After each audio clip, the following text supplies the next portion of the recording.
Diputada, algo importante. Yo quiero destacar el gesto suyo de acercarse al IPS y en particular al doctor Fretes, ¿verdad? Porque de buenas a primeras, Fretes comenzó a destapar la olla y generó una especie de espectáculo donde todo el mundo decía, y mira, y esto y lo otro, ¿verdad?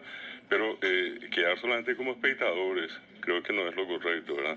Y el gesto de la diputada es demasiado importante, y no solamente en el hecho de interiorizarse, inmiscuirse en el tema, podía ser fácil para ella llamarle al Parlamento. Ella fue al IPS y con eso también demostró algo que yo creo que por una especie de causa común o de una causa nacional, todos los demás parlamentarios tendrían que hacer lo mismo. Este es un tema que nos afecta a todos, ¿verdad?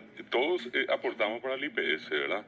Y bueno, la persona que está encabezando, yo digo inclusive corre riesgo el doctor, porque lo que empezó siendo desde el primer momento el abrir ollas, el destapar ollas acá y allá, comenzó ya a molestar a la gente y ya se percibe, diputada, mismo dentro del IPS ciertos movimientos que ya comienzan a hablar de él, Sí. ¿verdad? Y la gente que así en el sentido de la impaciencia, ¿por qué no hizo la denuncia? Y bueno, la explicación está en lo que te dijo, ¿verdad? Pero sería importante destacar eso y sobre todo entender que si es que no le ponemos la mano atrás cubriéndole la espalda al otro frente, podemos perder acá lo importante. Y es el momento, como dijo usted, es ahora o nunca seguramente, ¿no?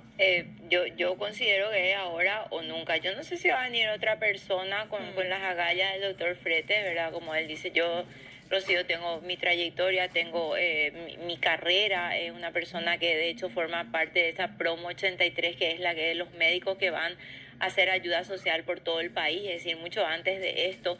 Es una persona que tiene las ganas y eso hay que aprovechar y no tiene miedo, ¿verdad? Así mismo. Y no tiene miedo, no le debe nada a nadie. Entonces, en ese sentido, él está haciendo las cosas, pero solo no puede. Esto es demasiado amplio. Entonces, cuando alguno dice, se le acabó el tiempo, ¿de qué tiempo estamos hablando? ¿Por qué no dijeron eso cuando estaba Brita y sus secuaces? Cierto. Que algunos continúan, ¿verdad? Inútiles también, ¿verdad?